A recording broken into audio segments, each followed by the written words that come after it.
Ponvandam Matic Liquid and Detergent Powder. Let your confidence glow. புதுக்கோட்டையில் உள்ள தனது ஆதரவாளர்களுடன் C Vijayabaskar ஆலோசனையில் ஈடுபட்டிருக்கிறார். அடுத்த கட்ட முடிவு என்ன?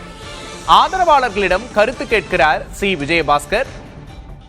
காட்சிகளை பார்க்கிறோம். அதிமுகவில் நீடிப்பதா தவேகாவில் இணைவதா என்பது குறித்து ஆலோசனை நடத்துவதாக தகவல் வெளியாகியுள்ளது. சி விஜயபாஸ்கர் நடத்தும் ஆலோசனையில் 500க்கும் மேற்பட்டோர் கலந்து கொண்டிருக்கிறார்கள். சபாநாயகரை சந்தித்த எஸ்பி வேலுமணி அணியில் சி விஜயபாஸ்கரும் இருந்த நிலையில் இன்று ஆலோசனையில் ஈடுபட்டிருக்கிறார்.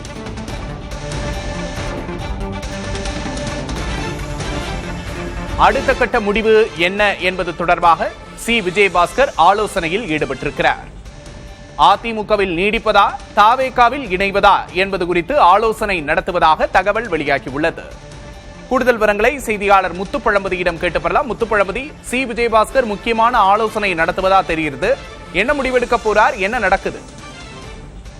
விக்னேஷ், புதுக்கோட்டை அரசியலையும் சரி, ஒட்டுமொத்த தமிழக அரசியலையும் சரி, அதிமுகவில் தவிர்க்க முடியாத சக்தியாக இருந்தவர் முன்னாள் அமைச்சர் சி விஜயபாஸ்கர். இப்ப நடந்து முடிந்த தேர்தலுக்கு பின்பாக அதிமுக 2 அணிகளாக பிரிவுபட்டது. அதில் சி வி சண்முகம் அணியில் விஜயபாஸ்கர் முன்னின்று செயல்பட்டார். இந்த நிலையில மீண்டும் கட்சி அதிமுக இரண்டு பிரிவுகள் மீண்டும் ஒன்றிணைந்த நிலையில நேற்று வேலுமணி உள்ளிட்டோர் போய் எடப்பாடி பழனிசாமி சந்தித்தாங்க. ஆனால் சி விஜயபாஸ்கர் மற்றும் சி வி சண்முகம் மட்டும் அவரை சந்திக்கவில்லை. இந்நிலையில் இவர் கட்சி தலைமை மீது அதிருப்தியில் இருப்பதாக கூறப்பட்டது. ஆனால் அதற்கு முன்பாக எடப்பாடி பழனிசாமி மீது சபாநாயகர் கொடுத்த புகார்கள் எல்லாம் விஜயபாஸ்கர் முன்னின்று வாபஸ் வாங்கினார். இந்நிலையில புதுக்கோட்டை மாவட்டம் இலுப்பூரில் உள்ள அவரது வீட்டில் முன்னாள் அமைச்சர் சி விஜயபாஸ்கர் இன்று காலை முதல் கட்சி நிர்வாகிகளோடு ஆலோசனை மேற்கொண்டு வர்றாரு. அவர் கட்சியை விட்டு விலக போறாரு அல்லது மாற்றுக் கட்சியில சேர போறாரு என்ற பல்வேறு வதந்திகள் வந்த நிலையில இது குறித்து நாம் விஜயபாஸ்கரை தொடர்பு கொண்டு கேட்டோம். அவர் ஒரு 3 விதமான கருத்துக்களை முன்வைக்கிறாரு. அதாவது, நான் விராலிமலை தொகுதிக்காக பாடுபட்டிருக்கேன். தொகுதி மக்கள் என்னை 3 முறை வெற்றி பெற செய்திருக்காங்க. அப்படிப்பட்ட சூழல்ல அந்த தொகுதி மக்களோட கருத்துக்களை கேட்க போறேன். அதே போல கட்சியோட கிட்டத்தட்ட ஒரு 14-15 வருஷம் மாவட்ட செயலாளர் இருக்கிறதுனால புதுக்கோட்டை மாவட்டத்தில் உள்ள கட்சி ஒன்றிய செயலாளர் உள்ளிட்ட கட்சி நிர்வாகிகளிடமும் அவங்க கருத்துக்களை கேட்கிறேன். ஒருத்தர் கருத்து சொல்லிட்டு இருக்காங்க. அதே போல அதிமுக நிர்வாகிகளிடமும் கருத்தை கேட்டு அவங்க சொல்ற முடிவின் அடிப்படையில் நான் அடுத்த கட்ட முடிவு அறிவிக்க போறதா தெரிவிச்சிருக்காரு. அவர் சொல்லக்கூடிய 3 முடிவுகள் மீண்டும் அதிமுகவில் தொடர்வது அல்லது அரசியலை விட்டே ஓய்வு பெறுவது, அதனை கடந்து இது இரண்டும் இல்லாமல் மாற்றுக் கட்சிக்கு செல்ல வேண்டும் என்று கட்சி நிர்வாகிகள் வலியுறுத்தினால் தவேகாவில் செல்வது குறித்து அறிவிக்க உள்ளதாகவும் சி விஜயபாஸ்கர் தெரிவிச்சிருக்காரு. இது அரசியல் வட்டாரத்தில் ஒரு பெரும் பரபரப்பை ஏற்படுத்தி இருக்கு. விக்னேஷ், முத்துப்பழம்பதி, நேற்றுதான் 2 அணிகளும் இணைஞ்சதா சொல்லப்பட்டது. சபாநாயகர்கிட்ட கடிதம் கொடுக்கும் போது விஜயபாஸ்கரும் உடன் இருந்தார் அப்படிங்கறத நம்மளால பார்க்க முடிஞ்சது. இந்த நிலையில விஜயபாஸ்கருக்கு என்ன தயக்கம், என்ன நெருடல்? சபாநாயகரிடம் கடிதம் கொடுக்கும் போதும் சரி, அதே போல அதிமுக எடப்பாடி தலைமை மீது புகார் அளித்த புகாரையும் அவர் வாபஸ் வாங்கும் போது இருக்கட்டும் சரி, அந்த வேலுமணி தலைமையிலான குழுவினர் கட்டுப்பட்டு அந்த முடிவை எடுத்திருக்காரு.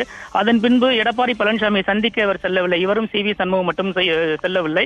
இது குறித்து அதிமுக நிர்வாகிகள் தரப்புல கூறும்போது எடப்பாடி பழனிசாமி முன்னாள் முதலமைச்சர் எடப்பாடி பழனிசாமி ஒரு மரியாதை குறைவாக இவங்களை நடத்தியதாக அவங்க கட்சி நிர்வாகிகள் தெரிவிக்கிறாங்க. அந்த வெறுப்பின் காரணமாக இவங்க 2 பேரும் செல்லல. அதன் பின்புதான் கட்சி நிர்வாகிகளோட முடிவெடுத்து அடுத்த கட்ட நகர்வுக்கு செல்லலாம் என்ற அடிப்படையில் தான் விஜயபாஸ்கர் தற்போது அந்த கட்சி நிர்வாகிகளோட ஆலோசனையில் ஈடுபட்டு வர்றாரு. இப்ப இந்த அரசியல்ல ஏற்கனவே கடந்த 2016 ஜெயலலிதா மறைவுக்கு பின்பும் சரி, இப்ப தற்போது அதிமுக 2ஆக பிளவுபட்ட போதும் சரி, முன்னாள் அமைச்சர் சி விஜயபாஸ்கர் ஒரு முக்கிய முடிவுகள் மற்றும் ஆலோசனைகள் மற்றும் செயல்பாடுகள்ல முன்னின்று செயல்பட்டவர். இந்நிலையில அதிமுகவின் இந்த தொடர் தோல்விக்கு பின்னாடி தவேகாவோட இடம்பெறலாம் என்பது இவரோட கருத்தா இருந்திருக்கு. அதை முன்னாள் முதலமைச்சர் எடப்பாடி பழனிசாமி ஏற்றுக்கொள்ளவில்லை என்று கூறப்படுகிறது. அதன் பின்புதான் இவங்க வேலுமணி, சி வி சண்முகம் உள்ளிட்ட தனி அணியாக பிரிந்து தவேகாவில் சென்று சேரலாம், தவேகாவுக்கு ஆதரவு கொடுக்கலாம் என்ற முடிவில் தான் இவங்க தரப்பு 25 எம்எல்ஏக்கள் வாக்கெடுப்புலையுமே சரி தமிழக வெற்றி கழகத்துக்கு ஆதரவு அளிச்சாங்க. அது ஒரு சர்ச்சையை ஏற்படுத்தியது.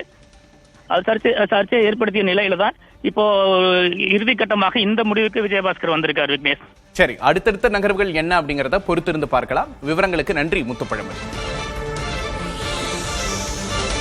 Ponvandam Matic Liquid and Detergent Powder. Let your confidence glow.